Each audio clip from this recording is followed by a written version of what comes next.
German troops launched their final major offensive of the Second World War on December 16, 1944.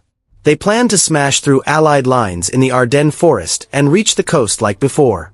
Splitting British and American armies would destroy their alliance and allow Germany to focus on the Soviets. However, the circumstances surrounding this 1944 attack were completely different, and success was far from guaranteed. Dogged American resistance slowed the German advance until the Allies played their trump card of air power. The Germans successfully created a distinct bulge in the Allied line from which the battle gets its name. By late January, that bulge was completely closed, giving the Allies a clear route into Germany itself. We must ask why the Germans failed to replicate their success from 1940 in this offensive. By September 1944, the German military forces were on the defensive in almost every single direction. In the west, the Allies had broken out from Normandy and raced all the way to Germany. In the east, the Soviets launched Operation Bagration, while Germans struggled to hold the Allies in Italy. Supplies, resources, and manpower dwindled fast as German cities were pounded by Allied bombers day and night. While Britain disbanded her home guard, the Nazis were forced to organize a desperate German equivalent militia. Despite all of that, German leader Adolf Hitler still believed that one final offensive could turn the tide. He believed the relationship between the US and Britain was fragile and could fracture in a crisis. Hitler saw no way forward in the east because Soviet manpower seemed limitless and the territory vast. By launching a decisive attack on the west, he believed he could then focus on the Soviets. 3 army groups would make a concentrated attack along a 60-mile front in the Ardennes forest. The area was considered quiet and had just 6 weakened American divisions defending it against the attack. The attack involved the 5th SS Panzer Army, the 6th Panzer Army, and the 7th Army divisions. The 7th Army protected the south, while the 5th Panzers would cross the Meuse towards Brussels. The 6th SS Panzers under Sepp Dietrich would drive to the primary objective of the port Antwerp. Without Antwerp, the Allies would be forced to supply from the distant Mulberry Harbor back in Normandy. Once captured, all Allied forces north of the drive could be cut off and completely destroyed. Hitler's ambitious plan was actually opposed by most of his top commanders involved in the planning. Both field marshals believed that crossing the Meuse River and reaching Antwerp would not be possible. They believed creating a bulge would leave them dangerously exposed on either side to Allied counterattacks. Von Rundstedt and Model proposed alternative plans, but these were categorically rejected by Hitler without debate. He believed that he could recreate the famous success of his Ardennes attack from 1940. Germany needed manpower, so the volunteering age was lowered to 16 and conscription raised to 60. Men from the Luftwaffe and Navy were transferred to the army alongside drafted non-essential workers. These troops formed new Volksgrenadier divisions, which were essentially economized versions of normal infantry divisions. Experienced Panzer and SS divisions were pulled in from the Eastern Front to lead the attack. Hitler put Otto Skorzeny in charge of a specialized operation using captured American vehicles and uniforms. Skorzeny and his commandos were to cause absolute havoc behind the American lines using infiltration tactics. A small parachute formation was hurriedly trained, but they were captured without playing an active part. The Wehrmacht pulled together 300,000 men, 2,000 tanks, and 1,900 artillery pieces. The Germans now had a substantial ground force, but the Allies were completely dominant in the air. It was extremely important that bad weather grounded Allied aircraft to allow the German buildup. Germany suffered devastating attacks from Allied bombers against its synthetic oil industry, causing massive fuel problems. They stockpiled fuel for 6 days, but the offensive relied on capturing Allied fuel dumps. German forces could not afford a battle of attrition, so the timetable for advance was strict. By the 2nd day, forces were to have taken St. Vith and Bastogne to cross the river. By the 4th day, they were to reach the river Meuse and then drive on to Antwerp. Military security was tightened, and those involved had to sign oaths of secrecy on penalty of death. The woods offered good concealment, and bad weather prevented Allied reconnaissance from spotting the massing armies. To work, it required complete surprise, poor weather, rapid advance, and the capture of Allied fuel. On December 16, Hitler rolled the dice as German guns pounded Allied lines for 90 minutes. The first indication of the attack the American regiments got was when shells started exploding around them.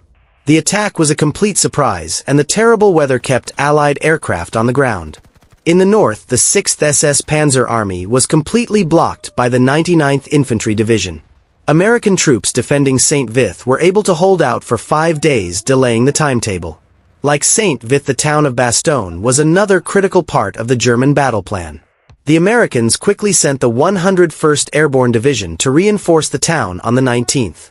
A few days later they were completely encircled and held out with dwindling supplies, food, and ammunition. By holding key road junctions, small Allied forces could delay multiple German units, buying vital time.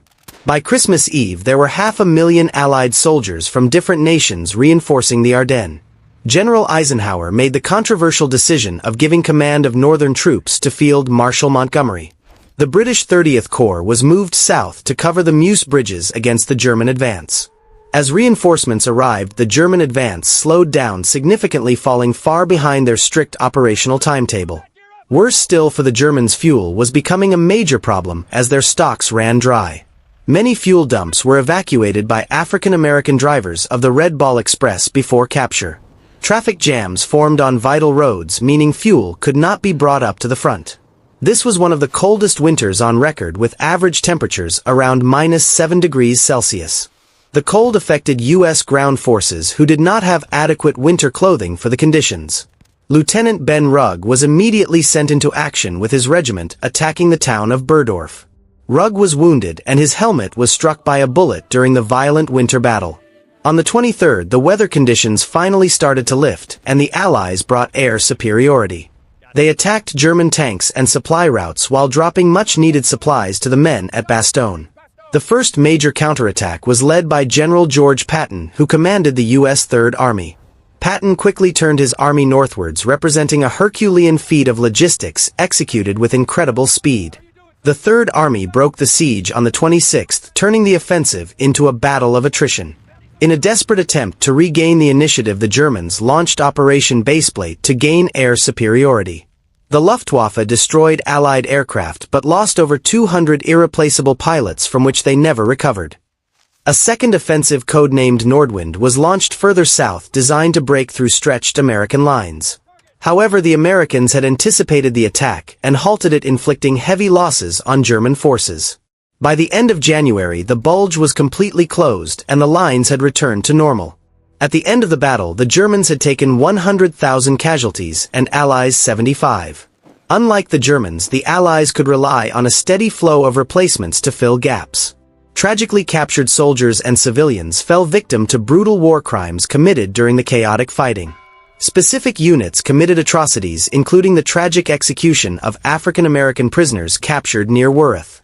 Hitler's gamble had come at a high cost, with next to no reward for the Germans. Everything needed to go right, but the Germans forgot that no plan survives contact with the enemy. The first objective of crossing the Meuse was never achieved, even though the plan hinged on it. When the weather cleared on the 23rd, the Allies were able to resume their air offensive. The German army was fighting a completely different enemy from the one they destroyed in 1940.